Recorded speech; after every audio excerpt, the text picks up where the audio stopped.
CBS News has learned that U.S. Special Envoy Steve Witkoff will travel to Moscow later today and meet with Vladimir Putin tomorrow. Just yesterday, U.S. and Ukrainian officials held talks in Florida in an effort to push forward the Trump administration's plan to end the fighting. We had another very productive session building off Geneva, building off the events of this week. But there's more work to be done. This is delicate. It's complicated. There are a lot of moving parts. And obviously there's another party involved here that'll have to be a part of the equation. CBS News senior foreign correspondent Holly Williams is following the very latest from Western Ukraine.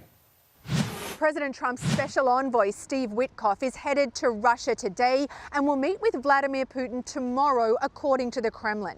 There are peace negotiations, but here in Ukraine, there is no peace because nowhere is safe from Russia's relentless bombing. Russian missiles again rained down on Ukraine's capital, Kyiv, this past weekend, sending people underground for shelter to the city's subway system. Yet after meeting with Ukrainian negotiators in Florida yesterday, the Secretary of State, Marco Rubio, claimed to be optimistic about brokering a peace deal. Rubio said, quote, "We don't just want to end the war, we also want to help Ukraine be safe forever." But many Ukrainians are angry because they believe President Trump's original peace plan put forward last month does the opposite of that. Under its terms, Ukraine would be barred from joining NATO, an alliance that could protect it, and the size of Ukraine's military would be capped.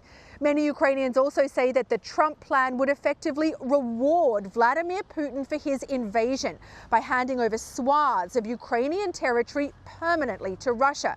Ukrainian officials have been working to renegotiate many of the points in the president's plan.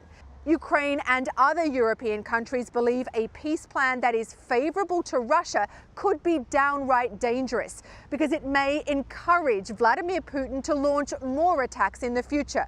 Perhaps here in Ukraine, perhaps elsewhere in Europe. Back to you. All right, Holly, thank you very much. And as Russia-Ukraine peace talks shift to Moscow this week, President Trump is expressing optimism about a potential deal. Let's bring in CBS News White House reporter Olivia Rinaldi to talk more about this. Olivia, good to see you. So what's the sentiment from the White House right now as Witkoff heads to Russia?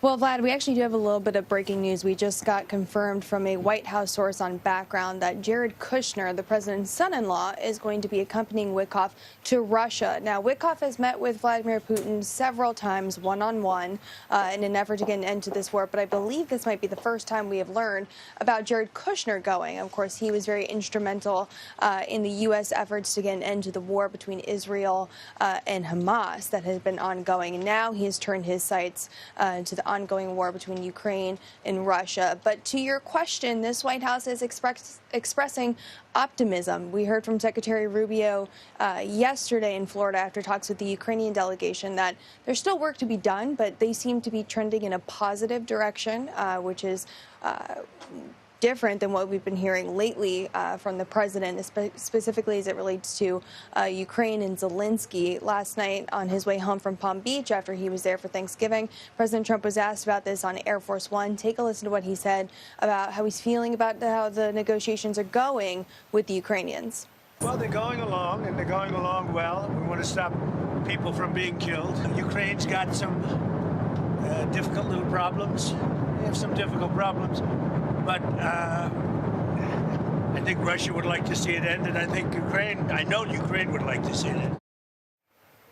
Now, those problems he was referring to was those investigations that are happening internally in Ukraine about corruption. That's what the president was alluding to there. But still, now the focus is shifting to Russia and perhaps their response after the latest negotiations between the U.S. and Ukraine yesterday. All right, Olivia Rinaldi reporting for us from the White House this morning. Thanks, Olivia. Appreciate it.